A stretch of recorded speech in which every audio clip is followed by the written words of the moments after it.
Okay, so green-black Magecraft. So we've played Sultai variations of an archetype close to this.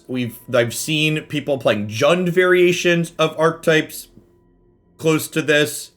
And one thing that consistently comes up in Historic is that unlike most other non-trade rotating formats, splashing isn't free in this format.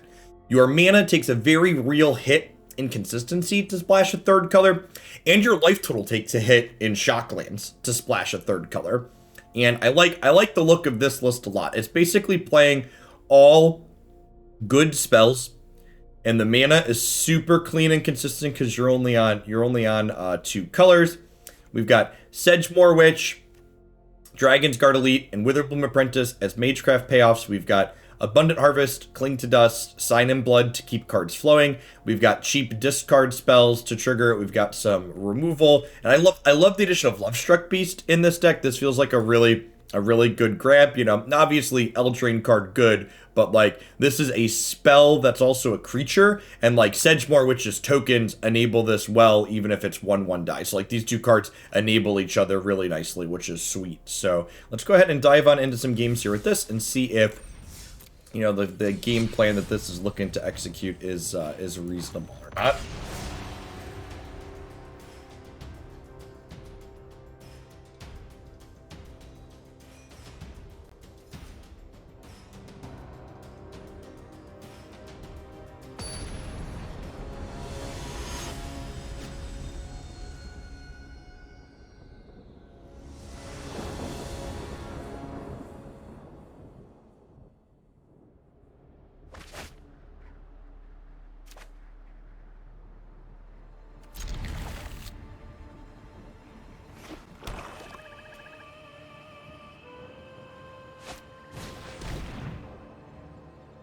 Oh, you're talking about the match timer bug that got exploited in Runeterra seasonal tournament? Yeah, I can't believe. I really hope they penalize the people that did that, because like exploiting that in a big tournament is like, feels like it should be a big deal. For people who don't follow Runeterra, there was a bug that allowed players to abuse the timer system in Runeterra. Or maybe it's technically more of a feature, but either way, there were people abusing the timer in Runeterra's most recent seasonal tournament over this past weekend. 24 months or 10 months plus 14 marches. Thanks for the support, Quintivus. Welcome back.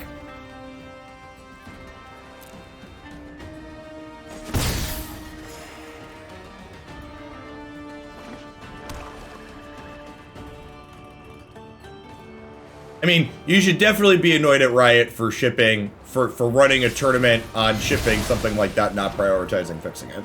That's true. I don't know. I feel like you could make a good argument that what they did was bug abuse. And like that's definitely a feature, right? Not really working as intended. Honestly, if anything, Riot should have made it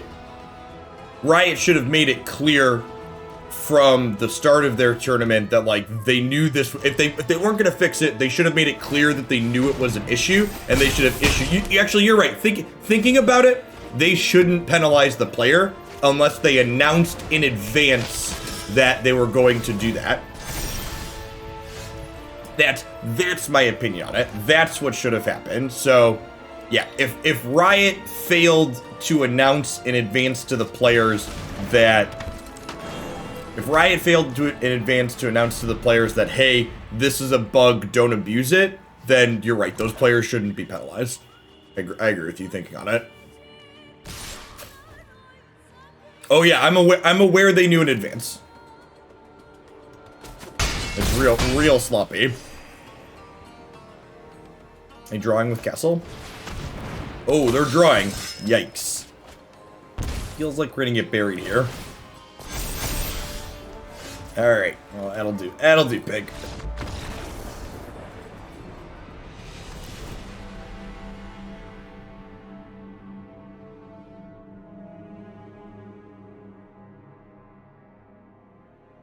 Was the top 32 was the top 32 as lacking diversity as the anecdotal stuff I saw? And anecdotally from social media, it looked like the tournament was super narrow, and their current tournament format, it looks like it's not diverse in the slightest. It was 80% Thresh Nash. Yeah. Yeah. Yikes. Yeah, the more I see multi-deck formats play out and stuff like that, the more I think they just don't seem good for competitive diversity. That's almost as much as Splinter Twin. Alright, so here, something you'll hear me mention a lot is that in these black-based discard mirror matches, you basically always want to cut your discard spells post-board. Think about that game you just played there where, like, the opponent has played to the board and we want as many of our cards as possible to play to the board in the post-board games. I'm bringing in Innocent Bloods, Assassin's Trophies, things that do that, play to the board over these cards. Questing Beast technically plays to the board. Questerson's better than Scavenging Ooze. It probably is. It has Death Touch, so it trades in combat. It's like a pseudo-removal spell that attacks. Morning Garlic. Morning Putty. Thanks for the 1.5 years.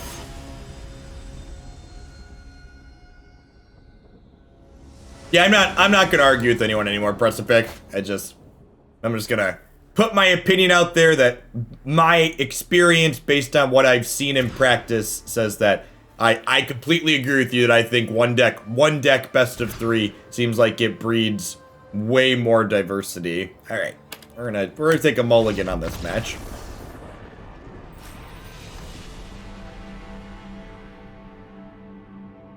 No, sometimes this is where the magic happens, chap. All right, green black stuff. Take 2.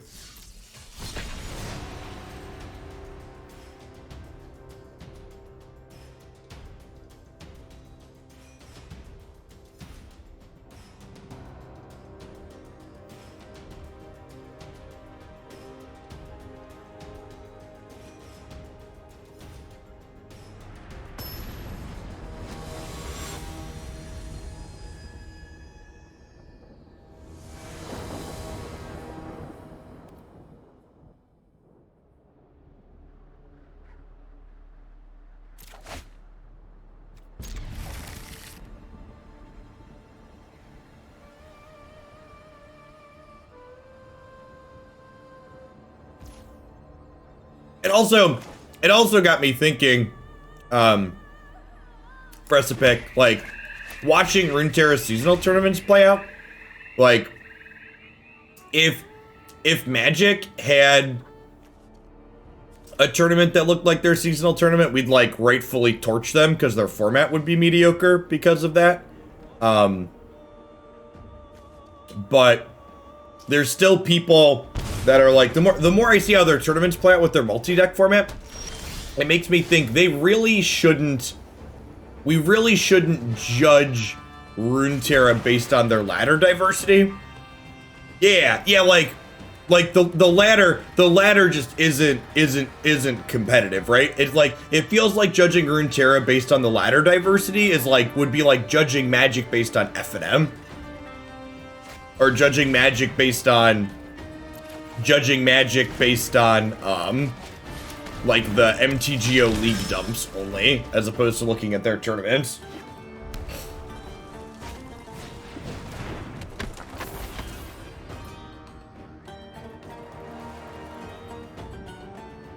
Yeah, the ladder can definitely give a feeling of power level. Honestly, like, looking at their results, it made me feel super validated as a player, because, like, the Gnosis Thresh deck and the Watcher deck were the two giant things that made Runeterra's format narrow, and they were the two things that put me off playing Runeterra this season, because they just didn't feel good to play against. So seeing those things, which, like, a bunch of players have been to me like, Jeff, those aren't a big deal, the ladder's diverse. Seeing those things, like, Oh yeah, and Leeson was the big third deck. Yeah, exactly that.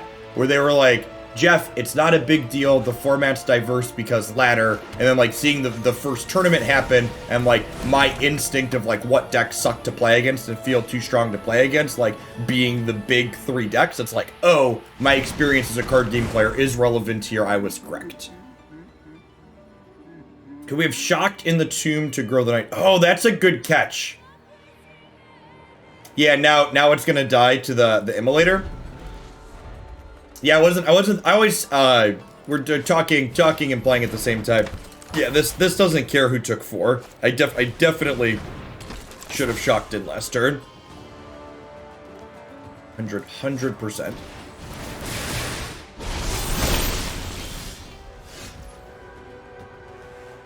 Okay, so I'm gonna attack with this. Get a counter on here. This should be bigger. I guess the upside to having not done that is technically 2 life higher, which is a terrible thing against the aggro deck. Chain of Smog. You know, I'm gonna be honest, I don't remember what Chain of Smog does. Target player discards 2 cards. That player may copy this spell. Ha! So you just like Witherbloom and then chain yourself? That's kind of hilarious. That's fantastic. So this Magecraft triggers when you copy it. It's the new Charbelcher. That's awesome. What an interaction.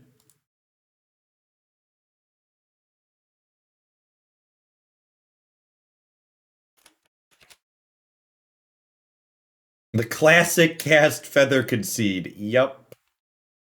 Big mood. All right, so want my Noxious Grasp and my trophies against feathers. Definitely an all Doomblades on deck matchup. Honestly, this is probably just, yeah, trophies into. What do I want to cut here, though?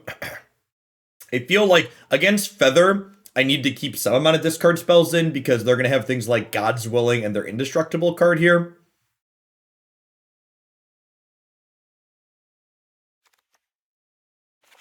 Cling to Dust probably isn't super. They could be an Arcanist deck, but I feel like that's probably still a fine trim. Maybe we trim like a Sign in Blood. I need two more cuts. Maybe the Grow deck will be up second today, Lenny. So I haven't missed any at all. We're in match 2 with our first deck this morning. Maybe we trim a couple of Thoughtseize and leave 4 discard spells in. That's probably plenty, huh? They can have aggressive starts too, so like Thoughtseize hurting us can be bad.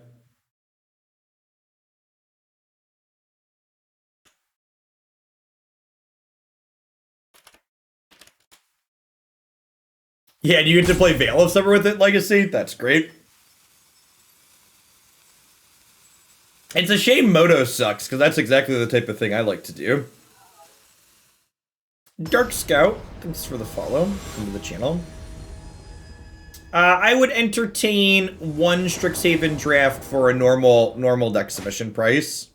50 USD. It wouldn't be today, though. It would be probably tomorrow or Wednesday. They've got the deck queue fold up for today.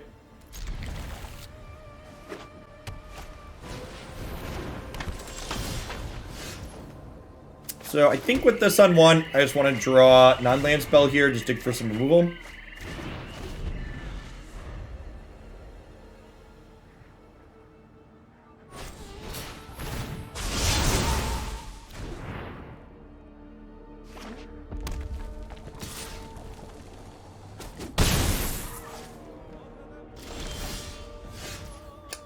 This is actually a great draw, because I can go Thoughtseize into Shock Knight of the Ebon Legion here. Make sure I don't miss that this game through. Well, that's rude.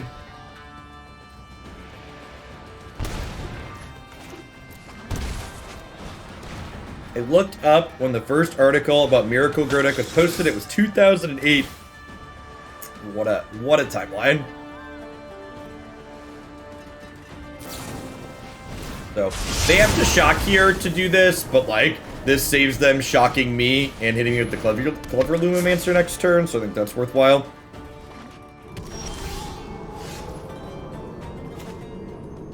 I'm pretty sure we just like play a 5/5 here.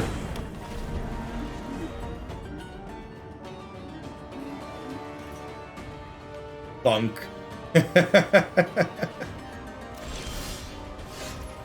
Yup.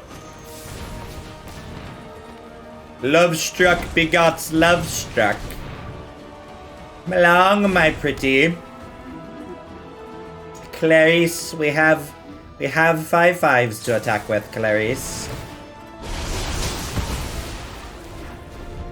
Morantino.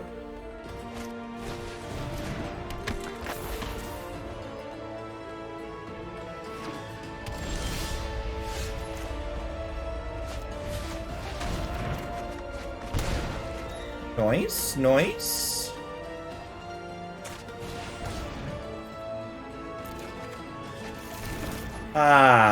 Yes, bring the 5/5s around, Clarice. We have much to attack with.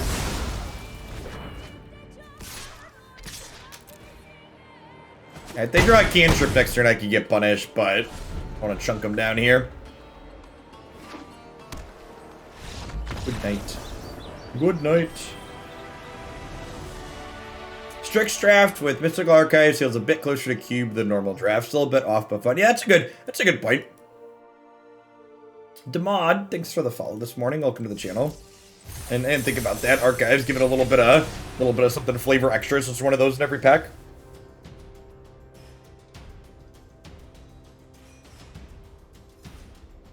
It's a neat thought.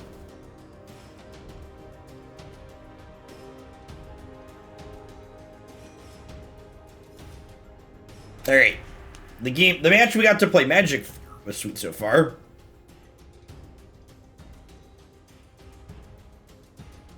That's good. I played like 3 matches of KLD Limited, and they all board stalled, and I was just off it. It's completely bounced out.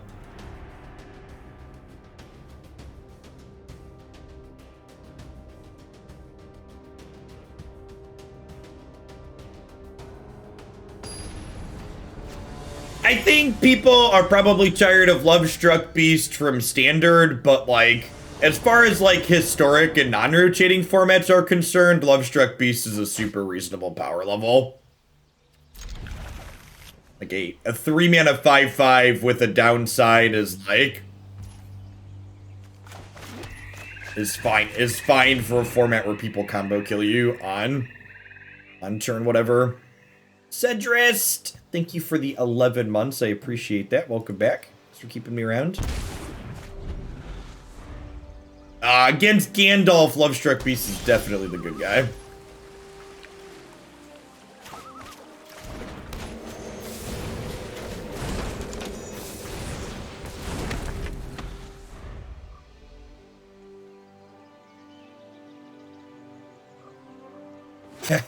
Hope you get your computer issues sorted, Dream. So, with the amount of lands I have in my hand, I think we just elect to play around the censor here. Just gonna play a tapped land and pass. I think waiting to run this out is probably better than a random card.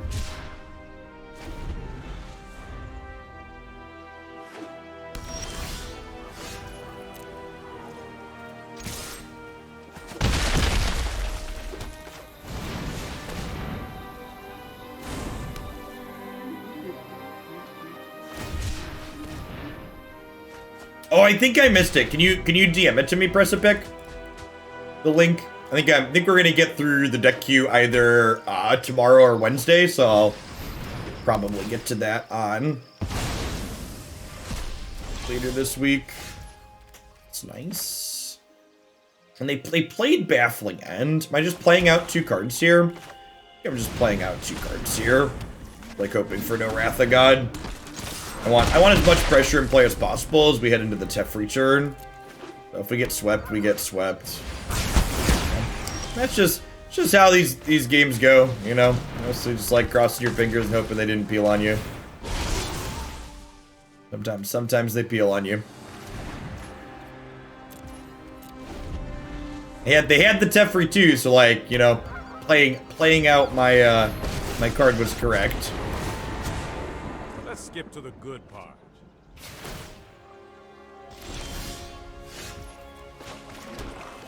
I think comparing the power levels of formats isn't something you can really do super objectively, so I'd rather avoid it.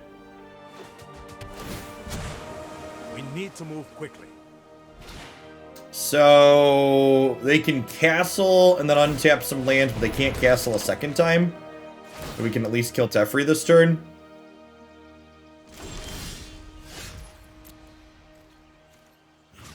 I wonder if this deck has too many lands in it. And I concede to a Shark Typhoon here. How many lands are we playing?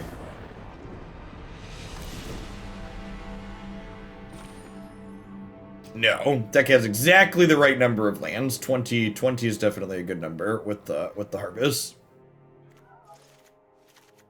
The mana base looked fine in terms of the number of colors it had, so I didn't actually count the number of lands before we started, but 20 is definitely a good number. All right, so Trophy's nice here because it kills Teferi and it also kills their random enchantments, which is good. Questing Beast, some extra threat density. I actually don't want Noxious Grasp. There's a question of how many reactive cards I want in my deck. I definitely want all my discard spells. Does Lovestruck Beast good enough here? I wonder if this is a trim. I'm bringing in Questerson, so if I'm cutting this, I'm only going down 2 in terms of threat density. They could deal with the 1/1s. That's true. They don't look like they're the Gear Hulk build.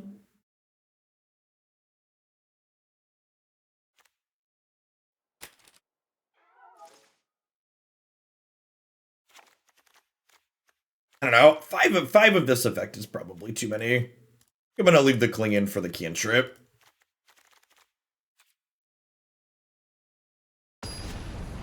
Why is 20 lands fine? Well, our curve stops at 3, and Abundant Harvest and Cling to Dust both allow us to find lands more consistently.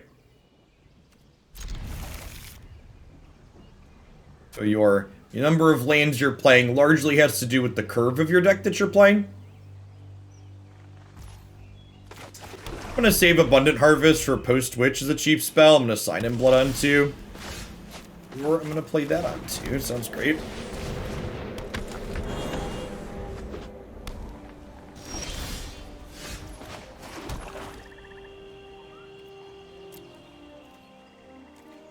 We can play a Black Castle over a Swamp. 12, 14.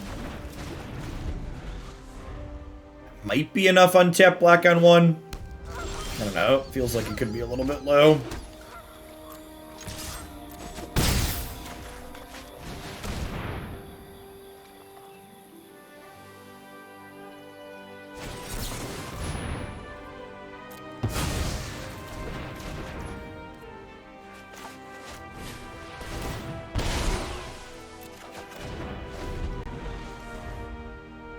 The harvest is plentiful, chat. Hey, congrats, Cast. I'm glad you're having fun.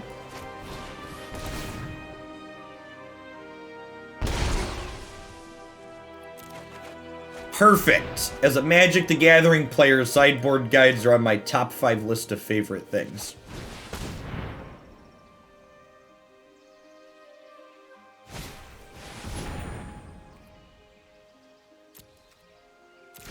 I think I'm in to redraw that one.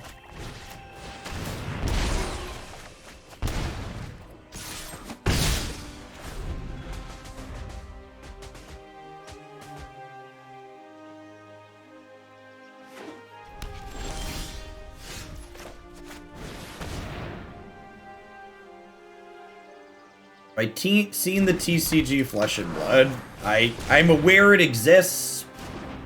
I'm not sure why I would play it. Sell me on why I should care about a boomer card game. This is why we didn't attack. Shark Typhoon's a messed up card.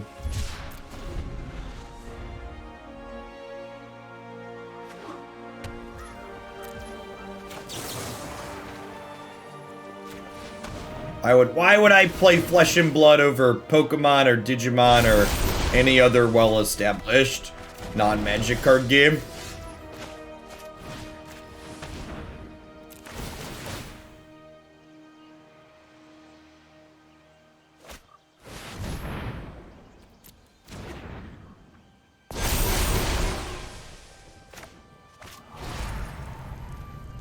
Cling to Dust here, showing us why it's nice, giving you 2 spells for the price of 1 quite frequently.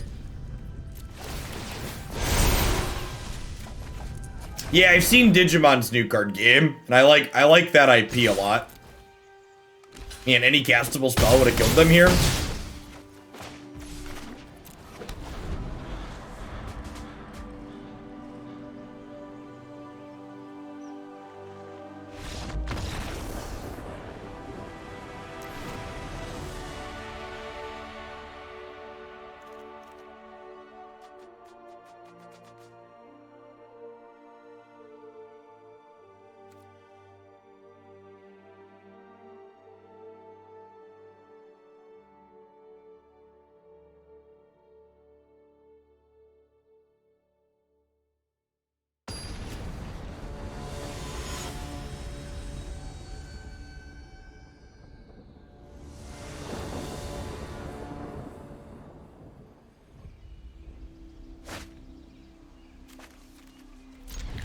Sign me up.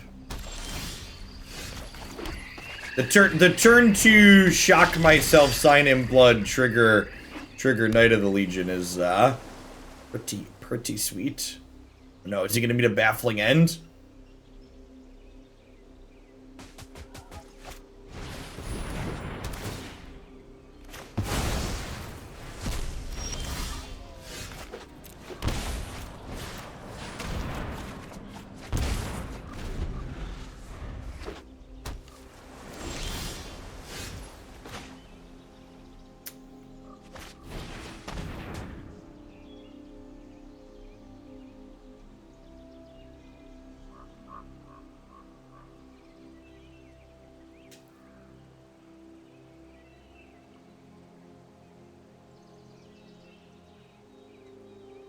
I'm gonna take Aether Gust here. I guess I could take Cast Out.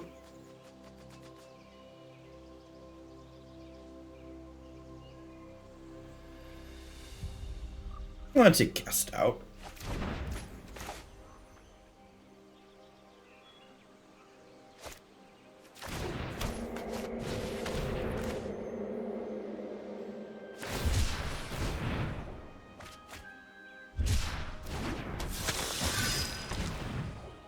Non-land tier. Perfect.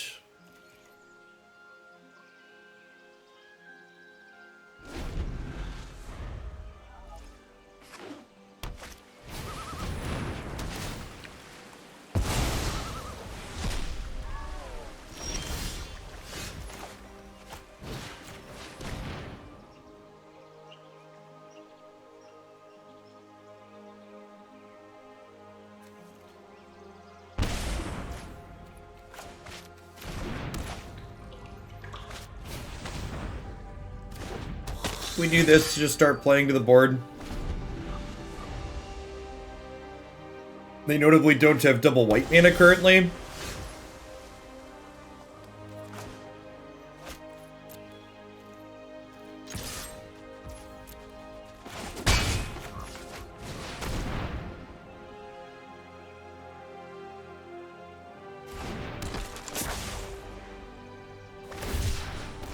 Kind of surprised to see them cycle Censor here as opposed to activating Castle. Recycling another card too, that makes sense.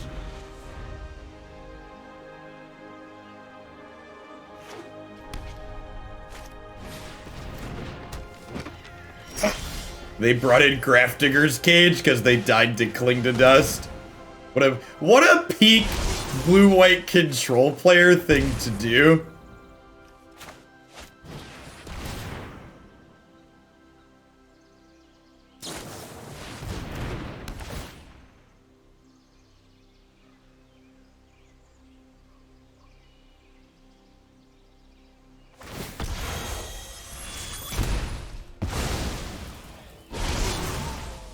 Sweet. And the ward there means I get my night trigger here still.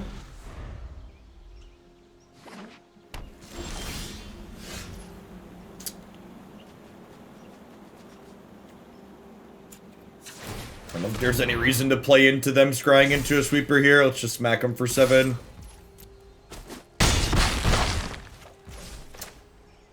Go ahead and do this and draw a card in case we hit a land.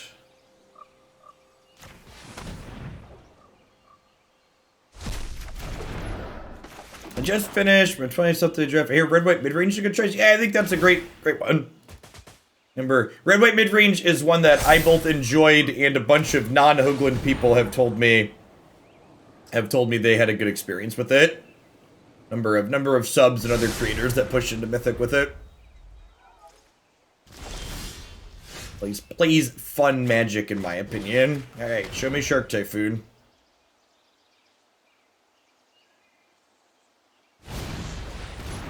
Brazen Borrower, sure.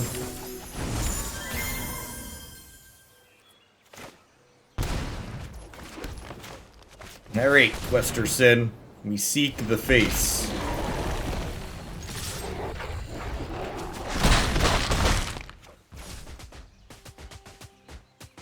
Oh, they're at 2, right? So I don't even have to play around.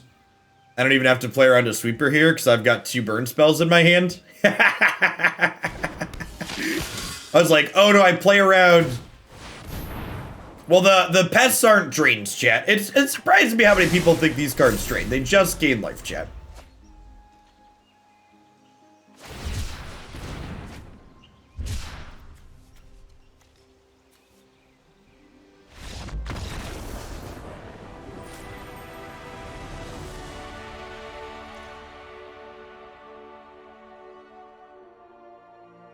Yeah, the witch is already pretty good with them just gaining life. If they were in drains, they'd be truly absurd.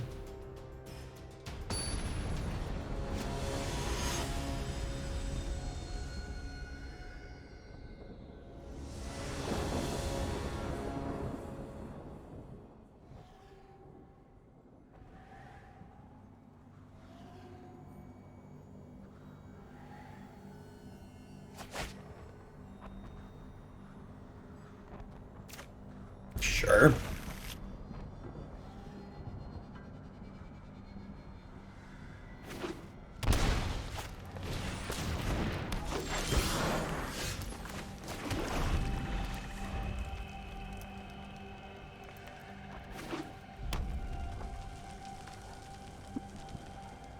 Bump in the night. Things that go bump in the night. Groll and having land war elves on the play. At least they didn't have BTE here, I suppose. Glass half full.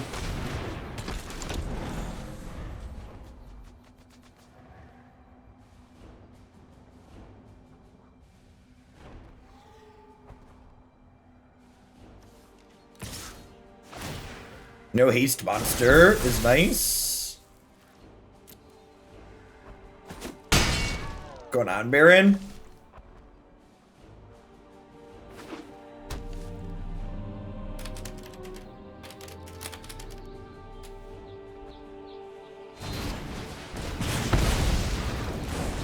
Rats. Yikes.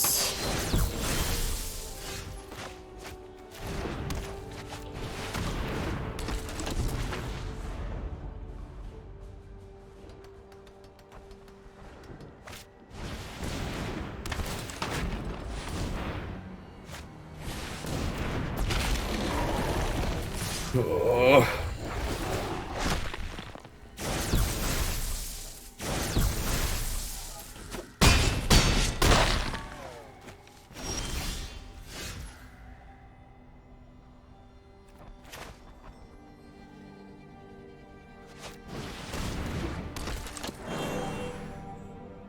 All right, so if we Baleful Mastery this turn, we're not dead on board, right?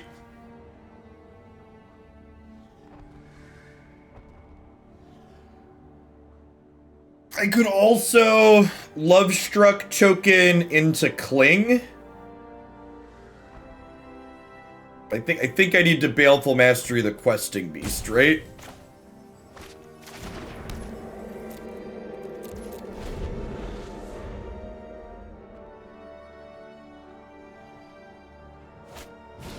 Yeah, we can't beat Cleave. Oh, don't worry about Cleave, that one's not beatable. Spellbreaker is probably not beatable either. So they pump up one of these. I mastery and go to 4. I get a token. I block here. I block here. I take 2, 3, 4, 5, 6, 7. Yeah. I think if we'd have been on the play this game, we'd have won.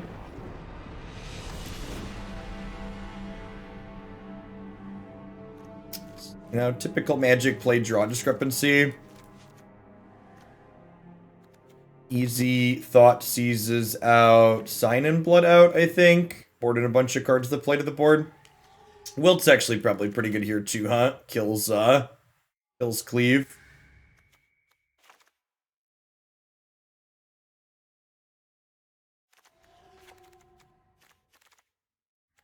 Inquisitions are fine to leave in here because breaking their curve up with it is reasonable. We don't want Thoughtseize because it does damage to us. Our life total is precious. Duress because it's spell pierce adjacent.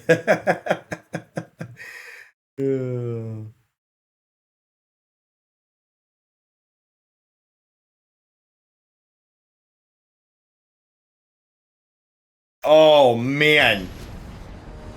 Why Brainstorm is too good for Historic? Man, Magic players with their takes.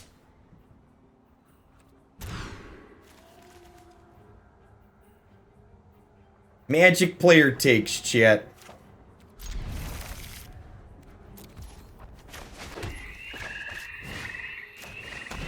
That's a clickbait article. Does he actually not think it's too good?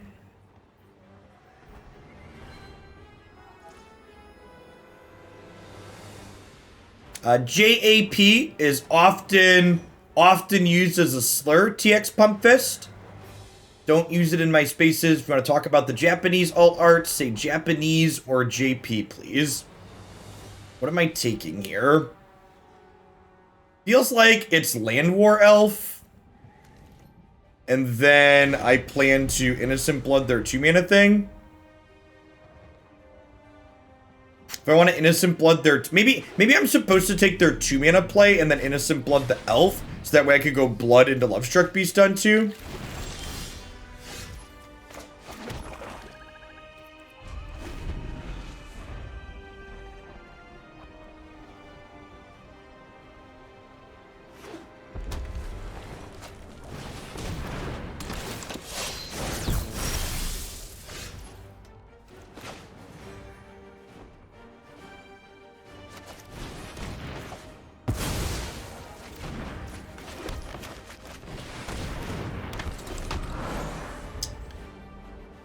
I could be wrong to play this out, but it makes him choose between stomping this and playing something else this turn.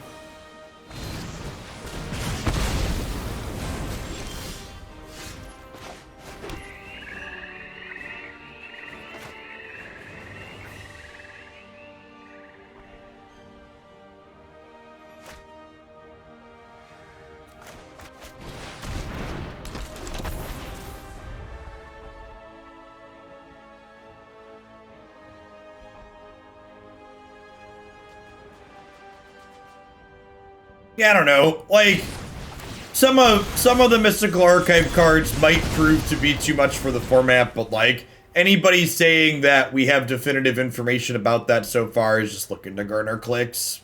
I don't know. There's a lot of that in the Magic community. A lot of that in card game communities.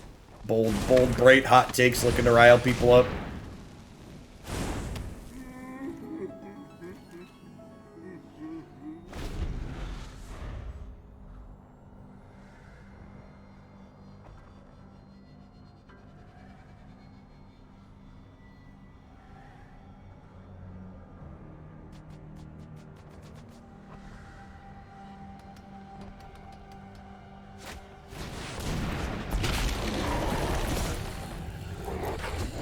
No blocks here with the Noxious in hand.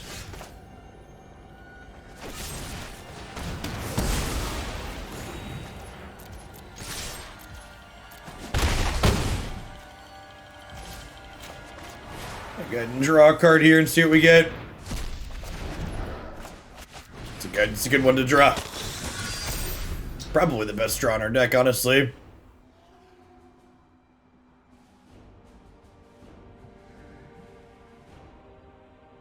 To be fair, the list of decks that get hosed by Tormod's Crypt at the moment is like a non-zero amount. Card's pretty reasonable.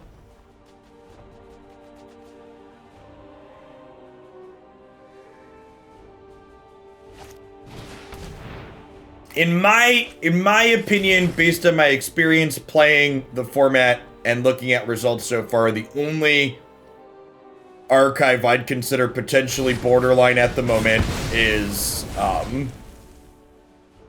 Memory Lapse. And even that is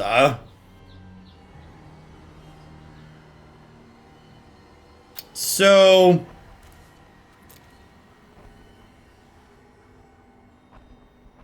am I supposed... So I have exactly enough cards in my graveyard to cling to dust here. Am I supposed to just hit them for 5? Yeah, that's where I'm at too, Precipic. I think if Lapse feels too strong, they're supposed to give us Failback. Do I take the card with my Cling to Dust? Or do I... Well, I mean, like, if they ban Memory Lapse, you'll get 4 rare wild cards out of it. And whatever deck you craft that's playing Memory Lapse, will, like, still be playable without it, most likely. Also, like, if they do intend to ban anything, I don't expect it to happen for a little bit. I'm gonna go ahead and draw a card here, I think.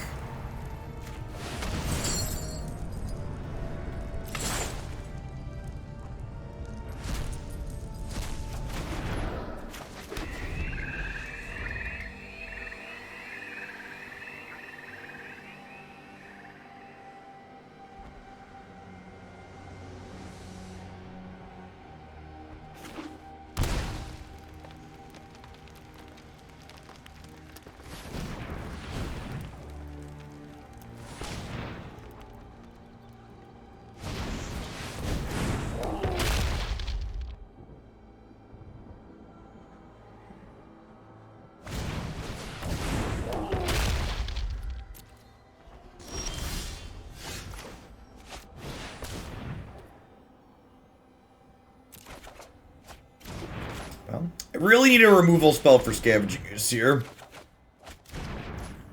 That's also not terrible.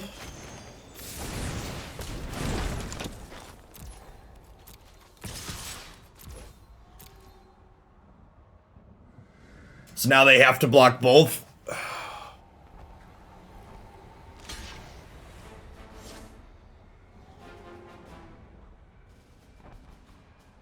Well, it doesn't guarantee take Scavenging Ooze off. They could double chump with Bone Crusher, but them double chumping's probably game winning for us still.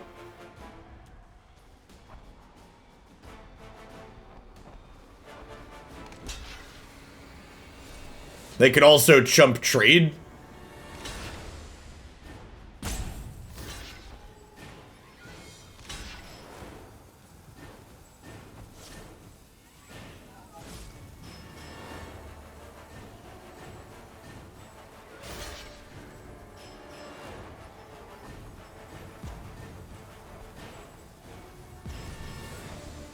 It could be right to double jump here, because this Scavenging Ooze is going to be huge.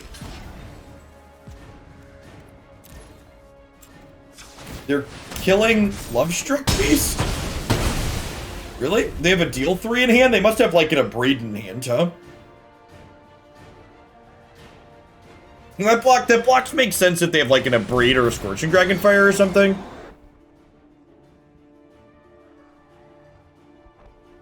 They don't have a way to deal 3 to this knight, though. That block's real weird. Yeah, okay, that block is strange.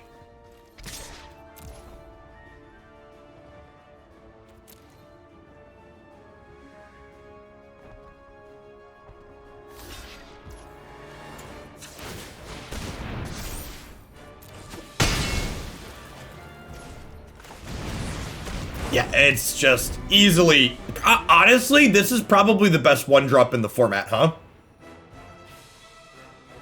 I think if you made me pick...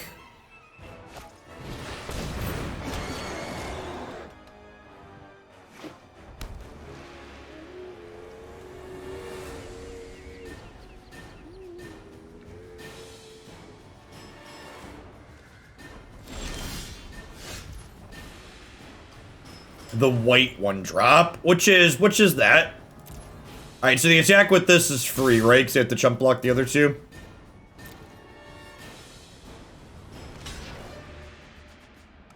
Oh, Land War Elf. I actually haven't been that impressed with Land War Elf is close. I'd give you Land War Elf is close. I don't think Clever Lubomancer is that good. I think Clever Lubomancer is explosive, but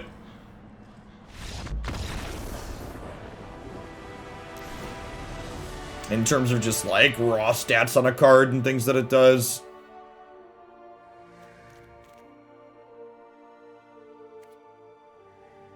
Soulscar Mage is pretty... I'd rate Soulscar Mage above Lubomancer. Having a default point to power and letting your red removal push through bigger things is pretty good. I don't know, pound for pound, Knight is just better on its own though. Like those other cards are also like synergy based cards. Like Elves is like pretty objectively powerful, but... Well, I'm gonna write that down. Top 5 1-drops. I have a list of...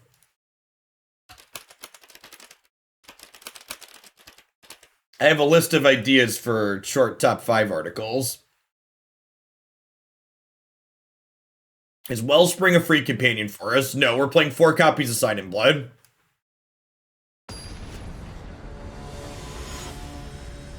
I played Wingspan. I demoed it at Gen Con, so I've not played a full game. I remember walking away from the demo thinking it was good.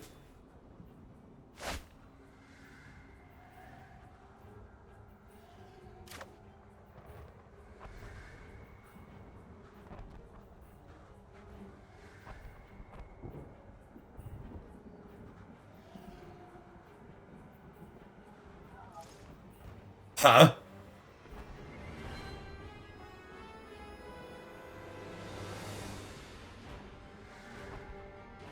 Hey, man, thanks for the bits. Good morning. The fact that my lands both hurt me here makes me feel inclined to mulligan this. Like I'm starting at 16. Like my spells are only okay and I'm starting at 16.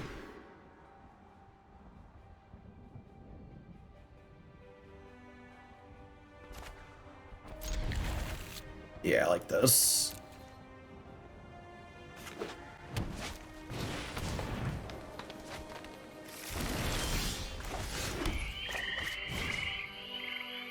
Hey, Garlic, thanks for this gift. Good morning, good morning. Alright, well, you can keep your grizzly bears, I guess.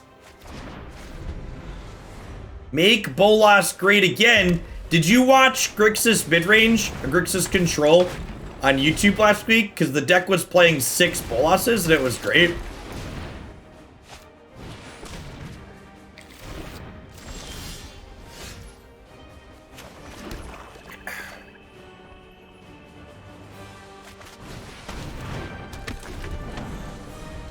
So any 1-mana spell is great next turn, so we'd get to go Elite and to make some 3/3s.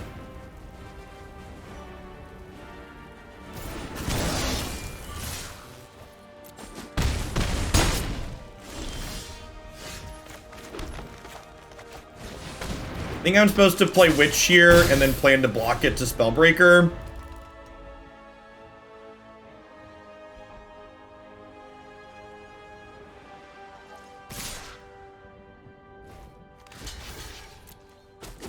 And then again, just hoping to draw a spell next turn so we can start pumping up the elites on defense.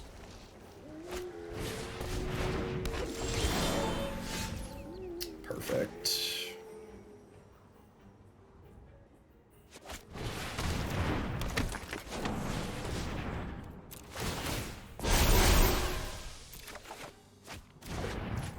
Okay.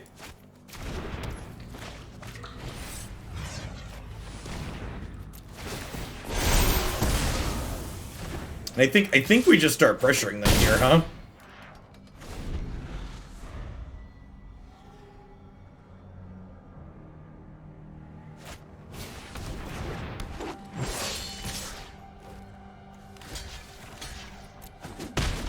Because restricted lists are confusing. The only reason they do restricted lists in Vintage is because Vintage is special. P. Diddley. Thanks for the quarter view. I appreciate that. Welcome back. A playable Grixis list. I would love to play some more Grixis Bolas. Thank you for the biddy, Scissor. Alright, so if my opponent peels Questing Beast next turn, do I die if I attack with both of these? I don't, right? If I attack with both of these and they peel Questing Beast, I take 4, 5, 6, and I block here for 3, and I don't die. If I attack with both of these and my opponent peels Embercleave, they put Embercleave on here, I'm blocking here, I take 4, 5, 6, I go to 1. So I believe I'm going to 1 if they peel Embercleave or Questing Beast, so I should attack here, right? Pelt Collector doesn't trample until it has 3 counters on it. So this is 6 with a cleave, minus 2 is 4, 5, 6. You want to play a combo deck in Historic, what would I recommend? Probably the Mizzix Mastery Reanimator deck that LSV and Day 9 have both played some. Sean Day 9's played it a bunch on his YouTube channel, or on his stream and has gone to his YouTube channel. That'd probably be my recommendation. So, got a block to play around Cleave.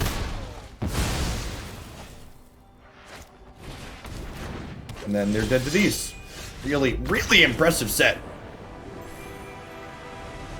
Oh, the creativity combo deck is fine too. That's more of like a mid-rangey combo deck though. Like if you want like a dedicated combo deck, I think, yeah, like what, I guess what kind of combo deck do you want? Do you want like a mid-rangey combo deck? Actually, those are 3 suggestions. If you want a mid-rangey combo deck, I like the Gearhulk Indomitable creativity deck with Magma Opus. If you want a combo control deck, I like Tainted Pack.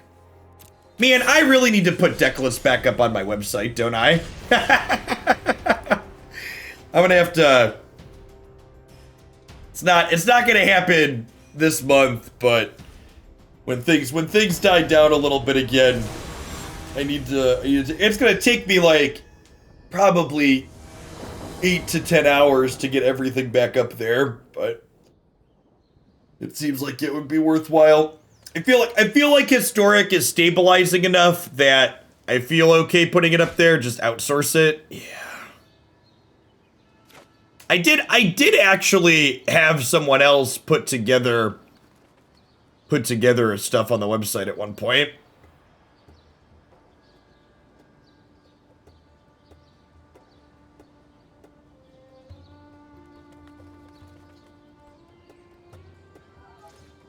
Maybe I should do that. WordPress ain't that hard.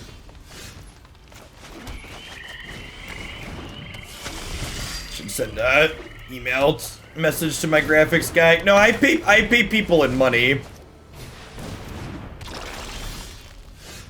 People die of exposure, Chad. I don't pay people in exposure. Lavish, thanks for the 2/3 of a year. Welcome back. Where do we apply for website, Gremlin?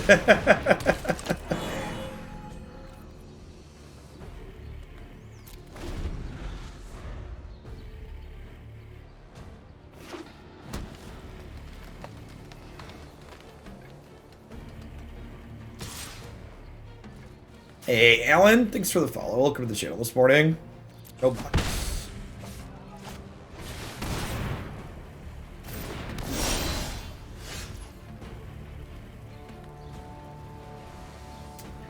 so I think I am okay with spending my turn trading a night activation for Spellbreaker. And I'm not gonna block with this, right? So I think I attack to start and get my free point in.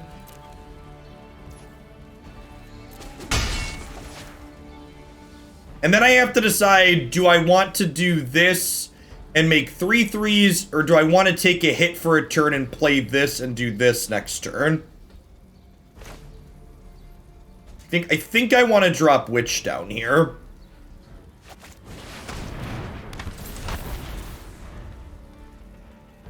Well, they didn't want to attack. They wanted a 4/4 instead of a 3/3.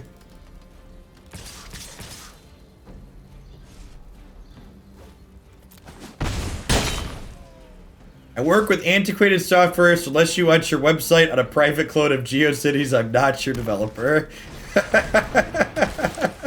A private clone of GeoCities. Alright, hey, look, that's Cling to Dust tier 2. Wow, this turn's gonna be sick. Okay, so we do this. We Bloodchief's Thirst, the Scavenging Ooze. Wow, we just, like, take this game over here, right? And then I get to cling something inside of combat and grow these up again. Am I cantripping this or am I gaining 3? Well, they didn't attack, so I'm gonna cantrip it. I'm not anywhere close to flashing it back anyways, so.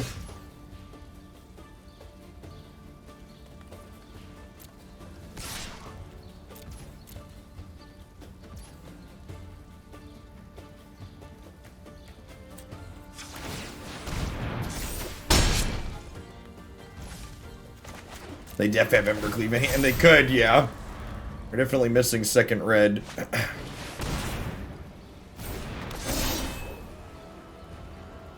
You're like the first streamer I've ever subscribed to for more than a month. Awesome content. Thanks for keeping me around, Runner. Wouldn't be here without folks like you. Thanks for re-upping.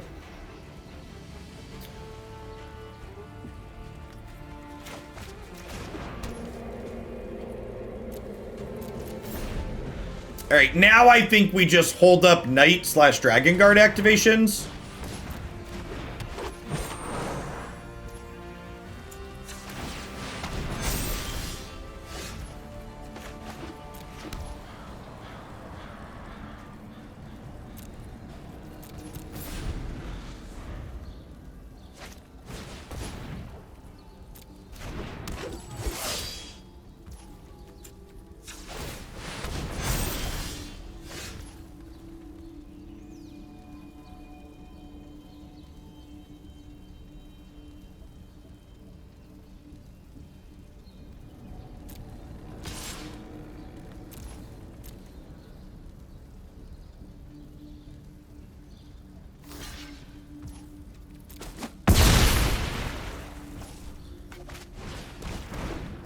We might be in a position to beat Cleave here, yeah.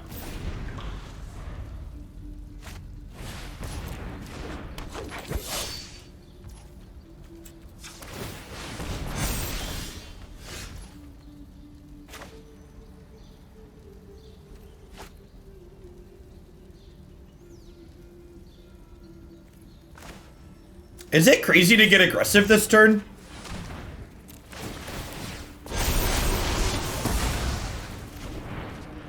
What if I shove with both elites and both knights?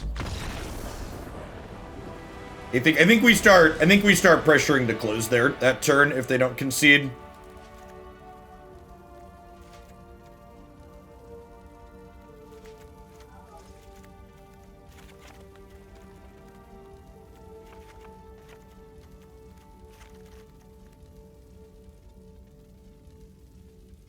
The Clings being a cheap cantrip. I feel like I want to keep them in.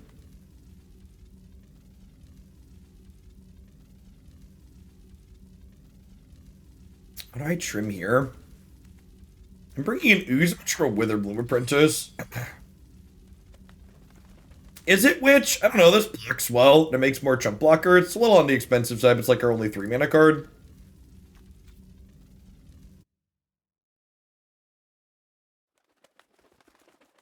I think I will be listing a deck of the day on YouTube again. Nah.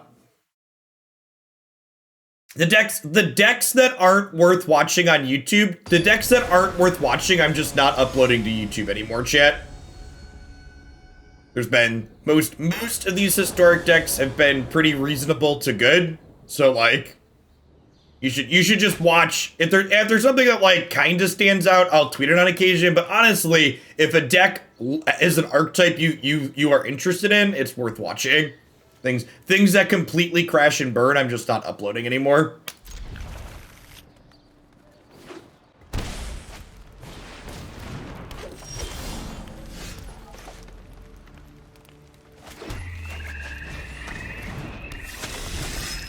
There's a small amount of Twitch exclusive flailing, yeah.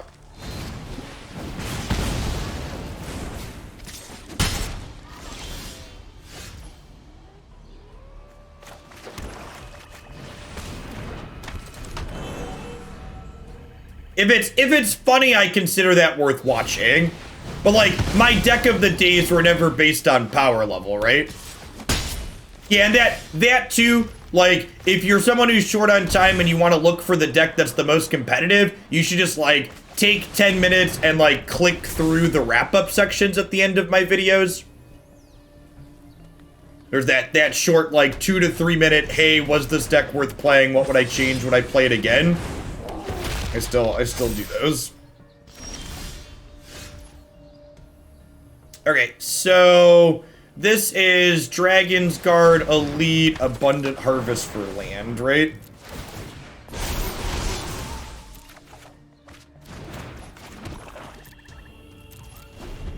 Definitely Dead to Cleave here.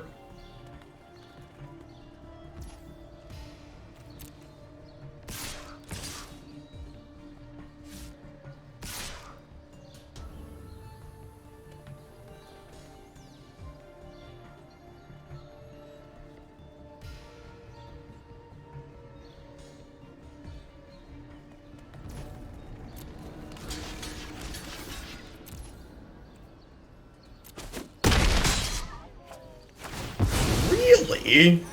They just have like a stomp or something here? They just didn't think I'd call?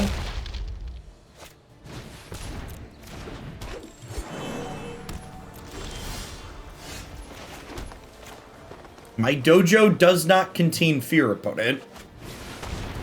I ain't scared.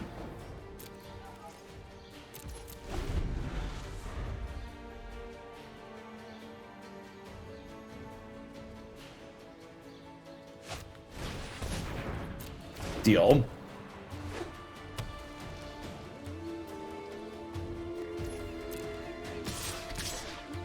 Love the content, and the Dragon Reanimate package is one of my favorite decks to play in a long time. Thanks for the 7 months, Gringle. Appreciate that. Welcome back.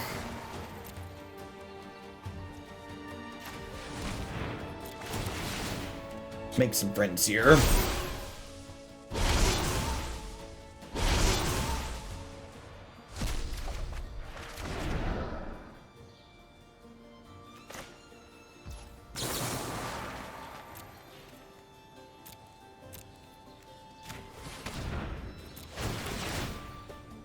Honestly, there's a chance there should be 3 Cling to Dust in this deck.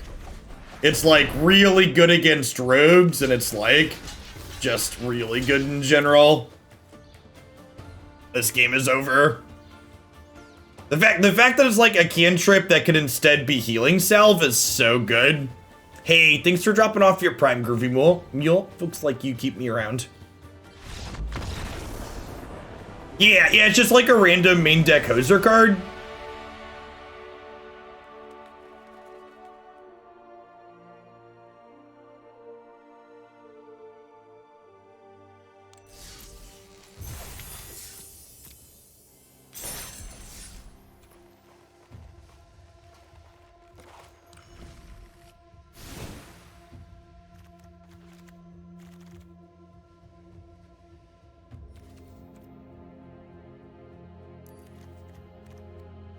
Honestly, what if I went 3-3 on Cling and Sign in Blood?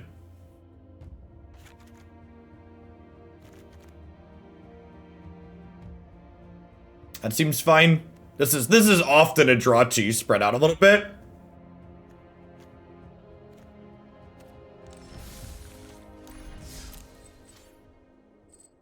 Hey, Kenneth, breaks are good. Welcome back. You picked a great time to come back. If you like non-rotating formats, Historic is like a top Magic format of all time.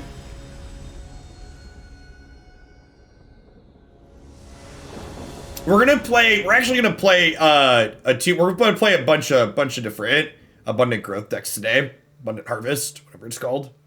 Harvest, I think. Yeah.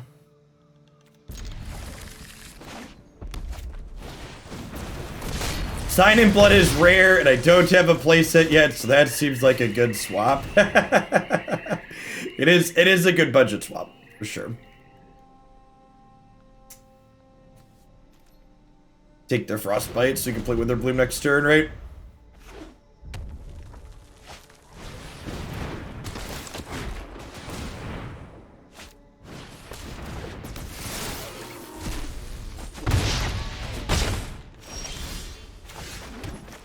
Yikes. Yikes! 20 lands leader. We played Light Scribe with Witch. We played Mardu Arcanist last week, and it was excellent.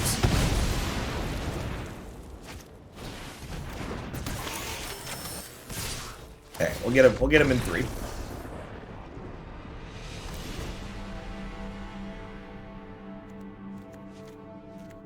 This is another matchup. Like sign in Blood we want to board out in all these aggressive matchups anyways. And Cling stays in. Honestly, we might not need these Soul Guide Lanterns in the sideboard with the Clings in the main.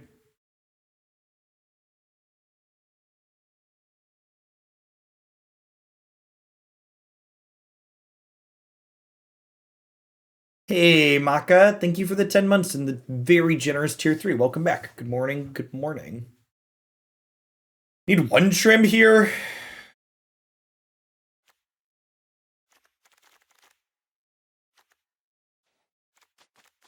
This isn't an Inquisition matchup. More cards to play to the board. Rage cut a land? Nah. Ain't about that life. Stop it, Twitch chat. What's Wilt for? Ember Cleave, and usually they play Annex too quite frequently. It cycles also, so like the ceiling is high.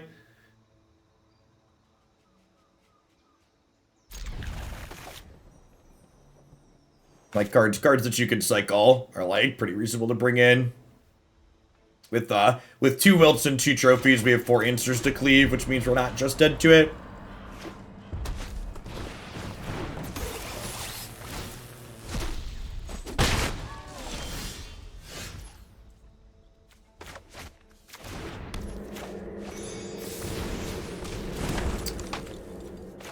I think I do this for a land here.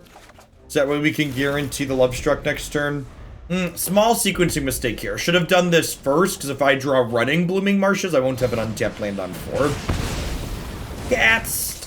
Thanks for the follow. Welcome to the channel.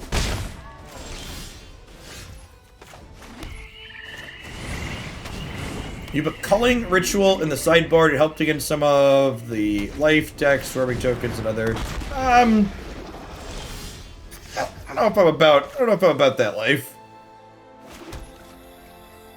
Is there fear in my dojo chat, or do we just like Sedgemoor Witch, Abundant Harvest, don't care?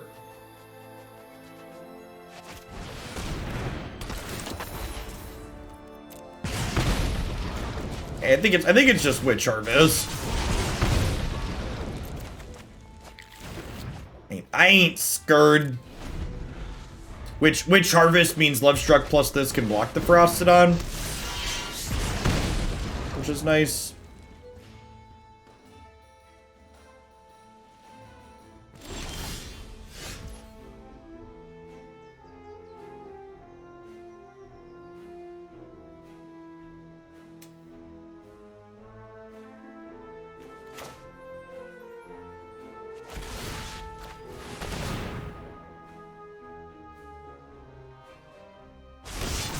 It could be right to lead Witherbloom Apprentice here, because if they have Cleave next turn, I get into trouble with using this trophy proactively.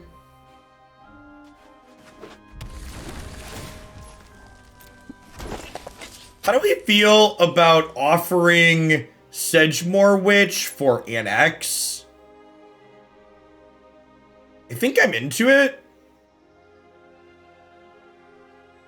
That like takes away their Cleave payoff.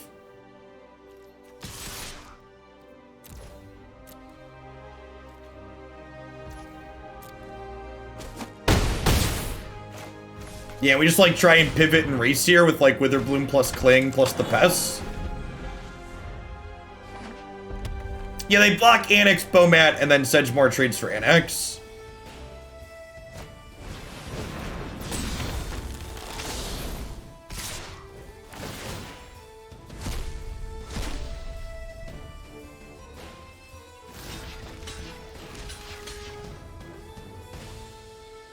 So this will be 12, 13, 14.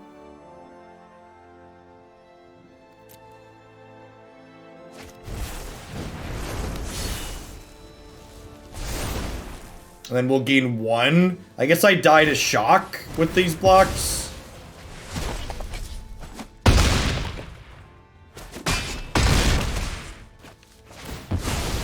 Yeah, I'm probably supposed to block here so I don't die to shock. They're dead on the backswing, right?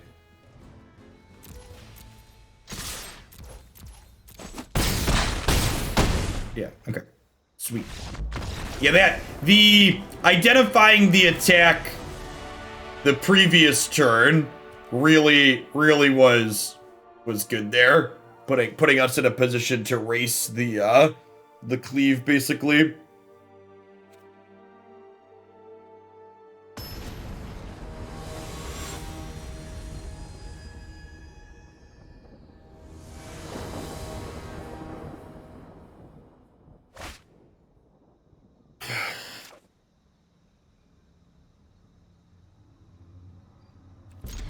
It was pivotal. I like it.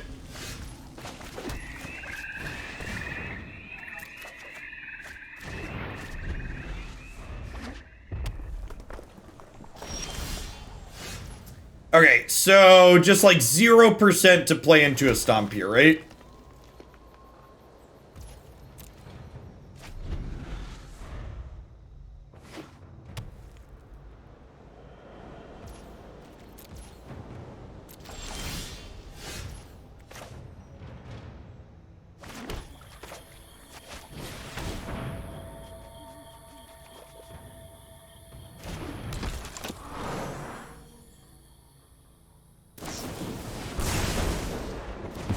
How do we make this a standard deck? Well, you look at all of my creatures and realize they all die to stomp, and then you take your deck and you throw it in the garbage can, and then you play Stark.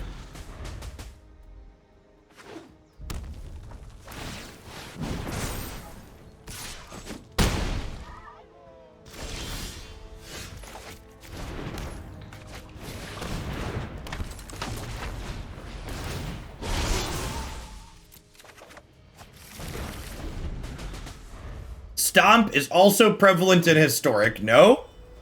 Citation needed. Peak Twitch chat is that we're currently playing against Stomp, so thus you can't think outside of the game I'm currently playing, and that means Stomp is prevalent in Historic. Reality, however, disagrees with your assessment.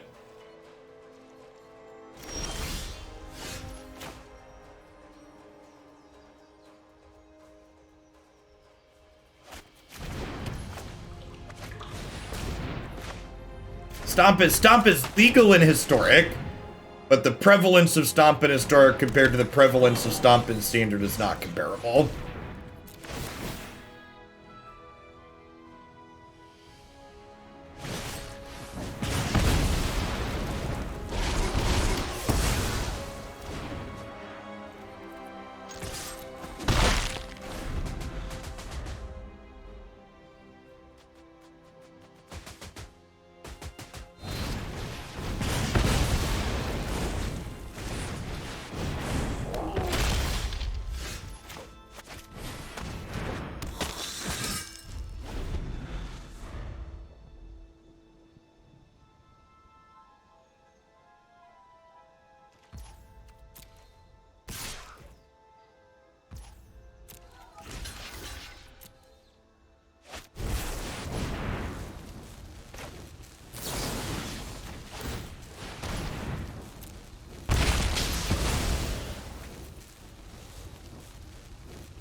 I think spell lands like Agdom's Awakening really go down in value in these decks that are playing Abundant Harvest.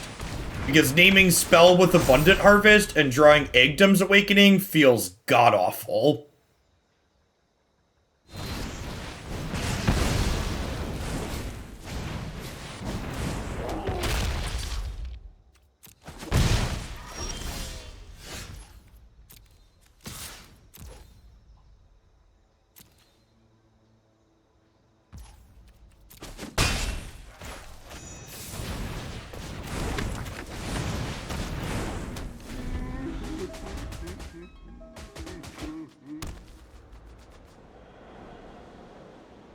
Our 5/5 is good against red, only if they don't have cleave. So here's hoping they don't have the second one.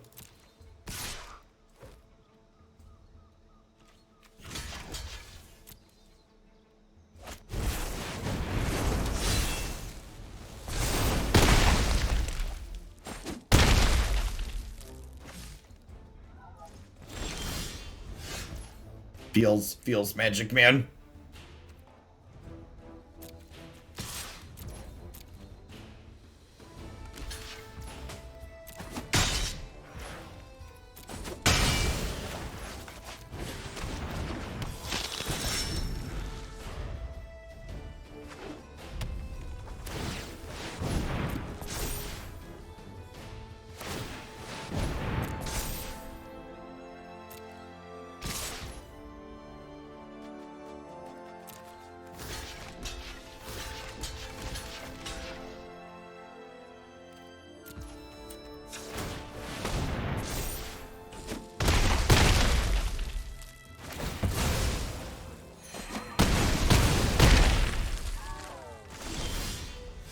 Man, how sick would it have been here if we drew a land and killed them?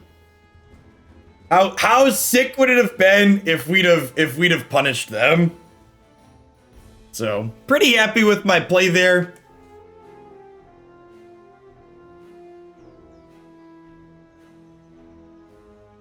I got you, Chase. Yeah, I'm really happy with all the decisions I made this game. Needed to be a little bit more fortunate. Needed to either draw the land on the last turn there or have them not have second cleave right away. Opponent also played a little bit fast and loose, but like our deck was powerful enough that we could have punished their good draw even with them playing. Playing a little loosey-goosey. This deck's been sweet.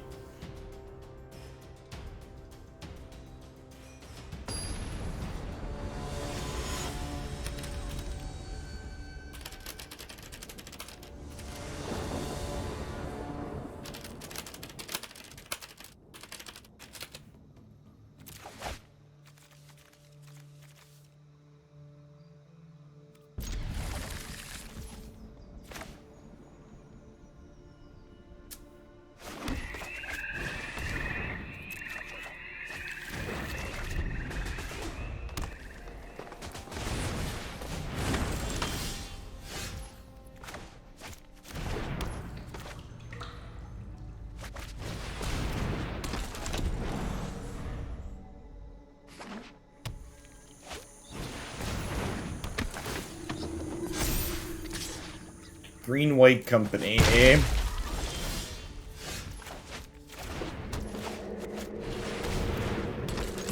Need some of those 1 mana. Need some of that sweet 1 mana cantrip, chat.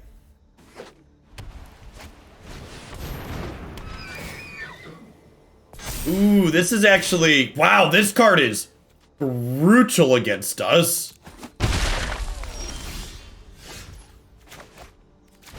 Woof.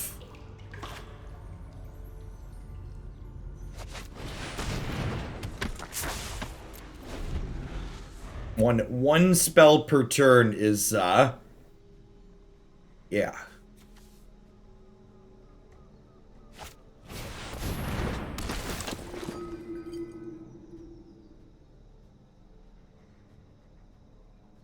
Yeah, it runs past our chump blockers, too.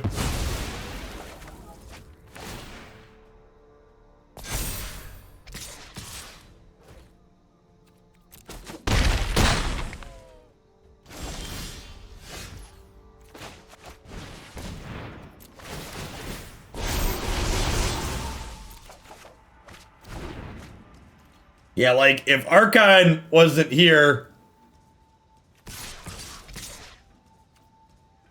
we'd be in a pretty decent spot.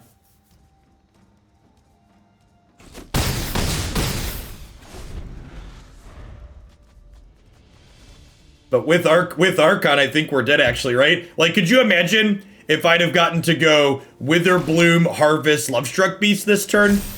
I'd have drained them 2, and I'd have 2 more tokens here. Archon single-handedly winning them this game.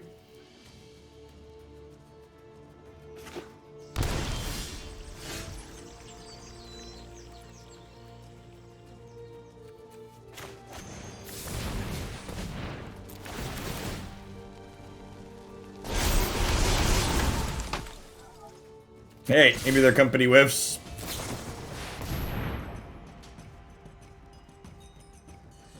They find any creatures here, we lose.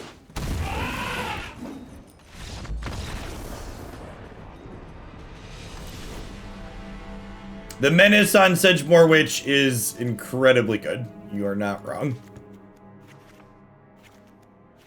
This is just Thoughtseize, Sign and Blood out. I don't need Wilt here because they're not an artifact or enchantment deck. We're bringing in a bunch of ways to kill the Archon extra.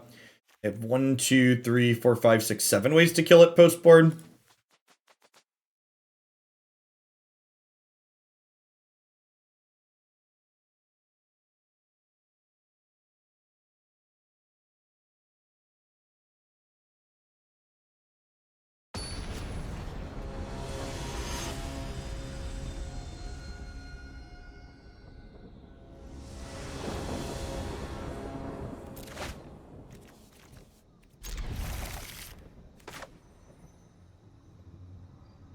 In terms of getting cards for this deck's probably more kind than most because it plays a lot of cards from the same set, and Strixhaven is the set you want to buy for archives anyways.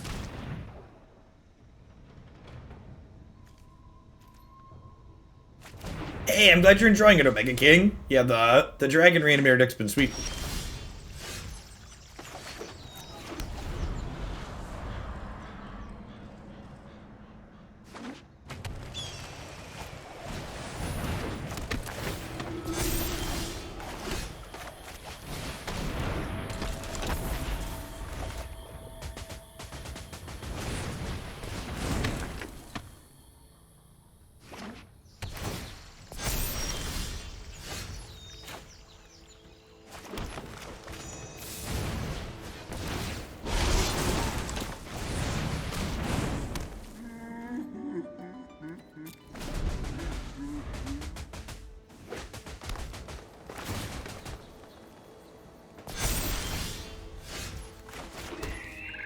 What are spells? Baby, don't hurt me.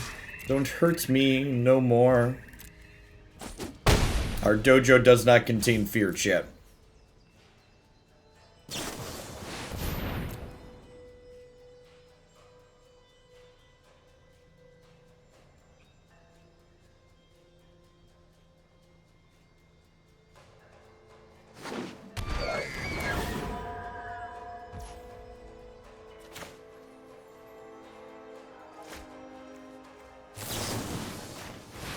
I think I'd rather get rid of Aspirant than Archon at this point.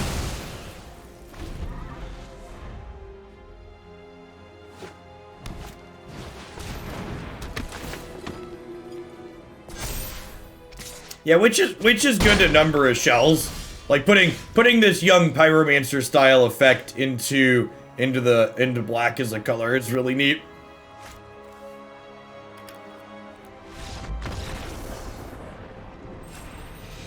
I'm gonna go ahead and try one more match here before we move on to the second deck of the day.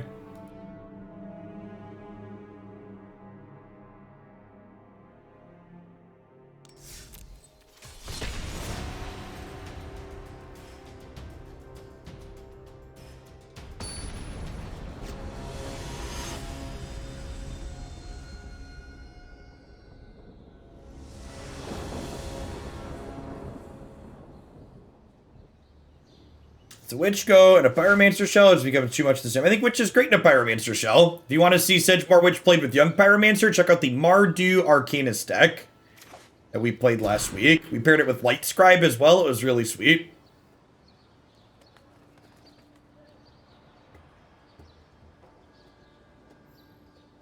That is just the letter Q, DVO.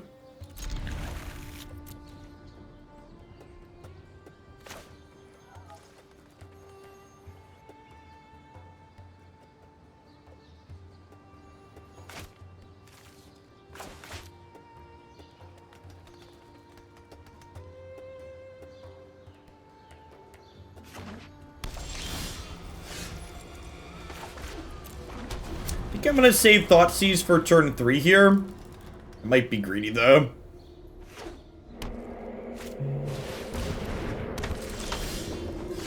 Yeah, Priest is kind of punishing.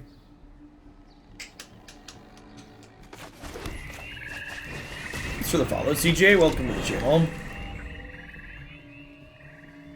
There really isn't a good substitute for Crooks Invade. That's not true. Depending on what your deck is, what's it called? It's a decent substitute. Oh, I'm blanking on its name. The Shadow's Verdict is a fine substitute.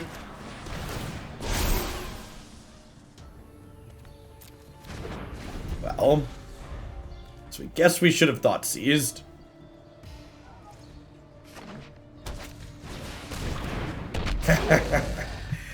Get this magic, man.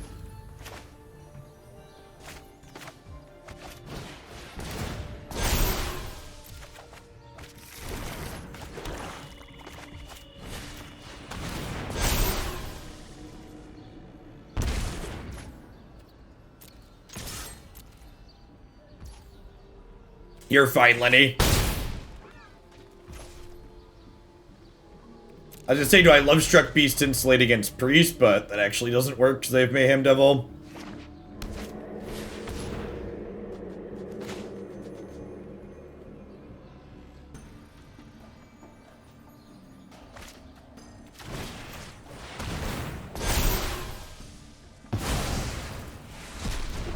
Gotta get rid of this, even if it means giving them a card.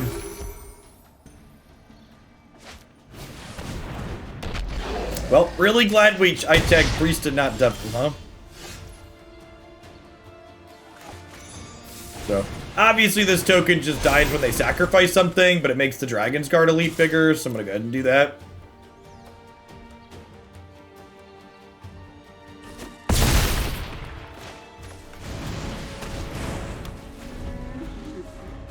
I can see that being correct, kid. I don't know, like, if they didn't draw a creature, I didn't have to Baleful Mastery was the thing. And then we're just at the wonderful experience of my opponent has a cat, so I can't attack. Feels. I'm really glad this archetype has mostly gotten pushed out of the format. It's super miserable.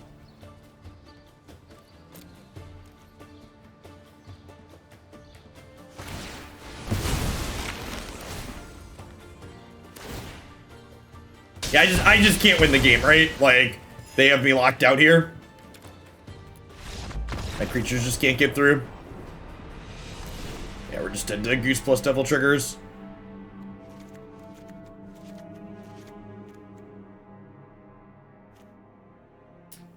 Lovestruck Beast seems pretty bad here. It doesn't attack through. Bringing in Scavenging Ooze and Questerson as extra threats.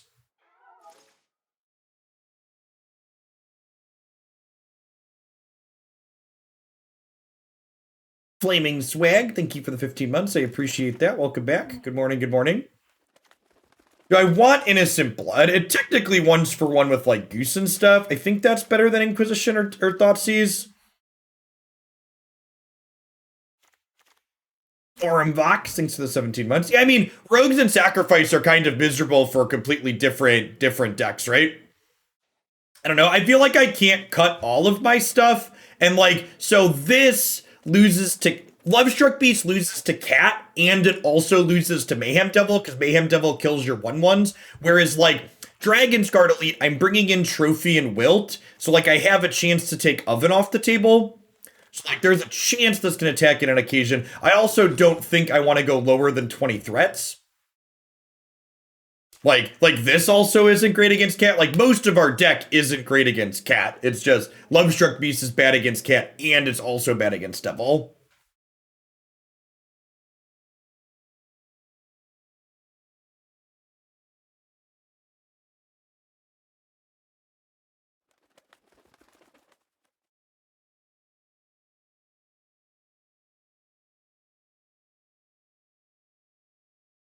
Is Rogues is pretty good against control? That would make sense, I suppose. Lapse and Drown and Thoughtseizes and cheap creatures.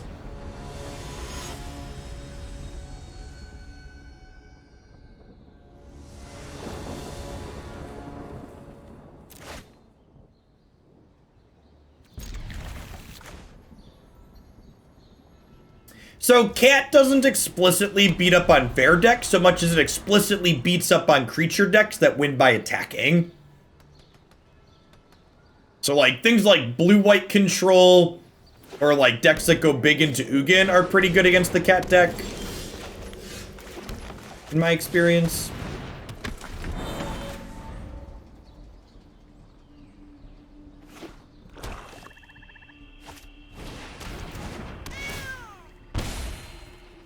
Yeah, they explicitly don't trample is a good thing to note, I suppose. So we're gonna wilt the oven here, and then the question is, do I want to Bloodchief Thirst this Goose, or do I want to save it to kick to kill something bigger? Huh? Now do I give him a turn? Just like play Dragonsguard and pass? Yeah, I think that's the plan. I'm gonna play Dragonsguard and pass. Well, if I play Dragonsguard and pass, and they play Mayhem Devil, I get slaughtered, right?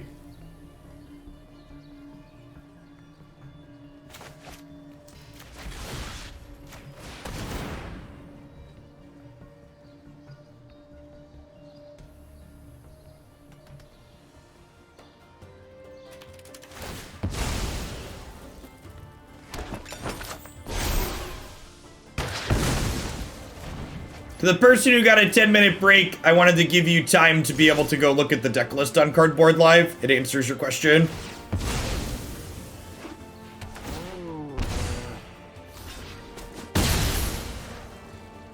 Nah, I think the fact that Bloodchief's Thirst can kill their bigger things, like, they haven't given us any indicator that they're going to be missing colors this game, so I think killing the Goose, a creature that potentially might not matter, is probably a mistake of resources here. I don't have that many ways to remove things. Killing a Devil or Corvold is obviously a much higher priority. Especially if I'm planning to trophy them at some point, like they're gonna have red mana.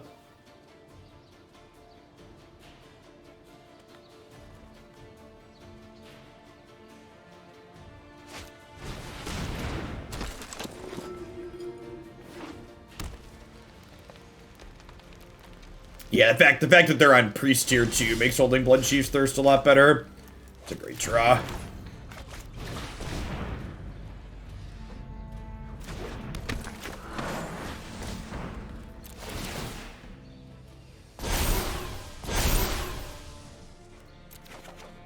Well, I wouldn't want to make things awkward for you, Float Mana.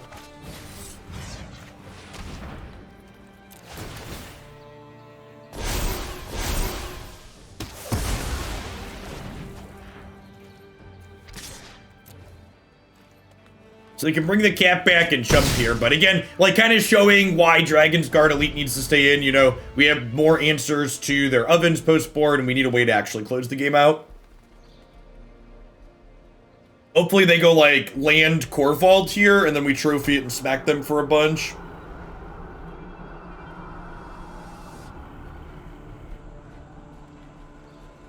Binding would be kind of annoying. Just a devil, sure.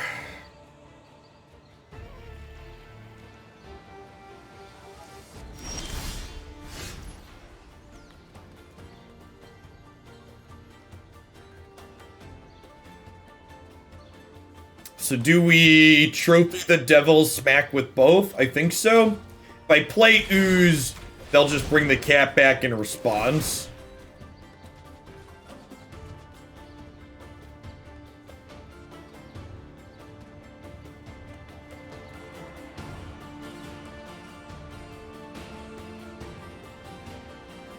Hey, Jake. Thanks for the 1.5 years. Welcome back.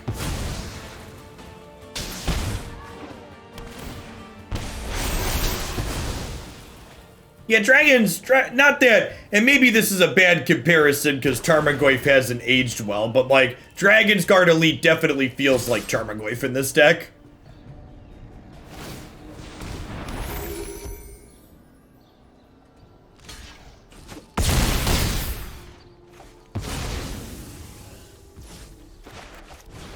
Was a misclick. I meant to play Knight of the Ebon Legion.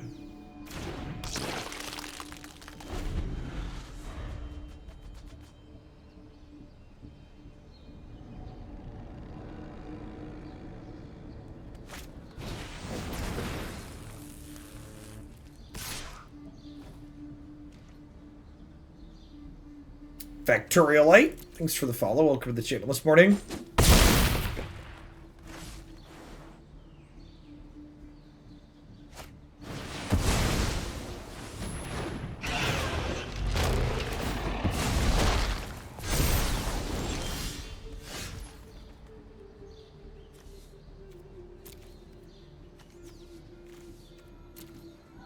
Well, I mean, either of these get to trade for their Corvald.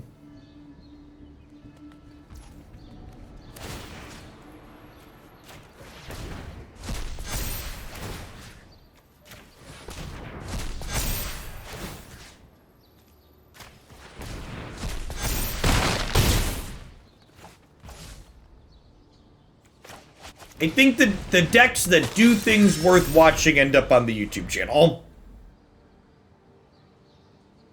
I would be kind of surprised if the Sultai Kefnet deck was better than something like what we're playing right now.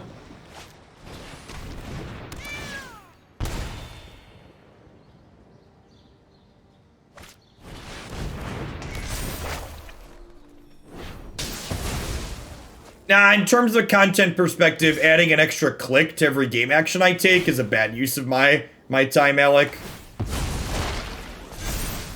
Happy to play Spartan. Alright, dead to Bloodchief's Thirst.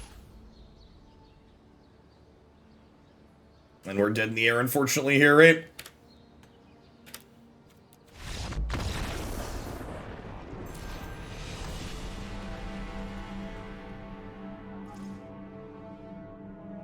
That went about how I'd expect it to go. Honestly, so as a wrap up, that last matchup to me really kind of highlights how the way metagames shift really can influence how formats are allowed to develop, right? Like, a lot of the kind of sweet mid-range decks that I've really been enjoying in this format that feel competitive, and this deck felt very competitive. We had play against mono-red, we had play against Gruul, we felt reasonable against blue-white control. Like, I feel like we hit a lot of the boxes you want to hit in this format.